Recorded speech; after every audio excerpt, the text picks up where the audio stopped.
Hello everyone, welcome to my random video.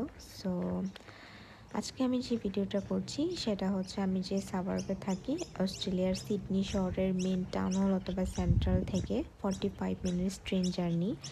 এবং সাবার্বটা দেখলে খুবই সুন্দর এবং অস্ট্রেলিয়ার কয়েকটা বিষয় আমার খুবই ভালো লাগে। সেটা হচ্ছে প্রত্যেকটা স্ট্রিটের শুরুতে এরকম একটা নেম প্লেট দেওয়া থাকে, যেটা আপনাকে খুবই সাহায্য করবে যে কোনো বাসা বা যে কোনো রোড ইজিলি খুঁজে পাওয়ার জন্য।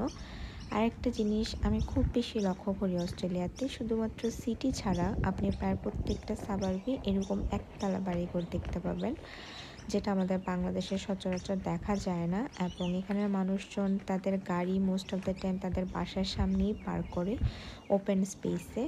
তারা খুব কম মানুষজনকে আমি দেখেছি যারা হচ্ছে গাড়ি ঘরের ভিতরে বা গ্যারেজে পার্ক করে। এবং এই সাবার্বে খুবই মানুষ কম। আপনি মানে সারাদিনে আপনার সাথে 5জন মানুষেরও ক্রস ওভার হবে না। এই যে আমার 1 মিনিটের ভিডিওতে আমি একজন মানুষকেও দেখতে পাচ্ছি না। এই তো আজকের মতো এখানেই শেষ। বাই বাই, পরে একদিন দেখা হবে।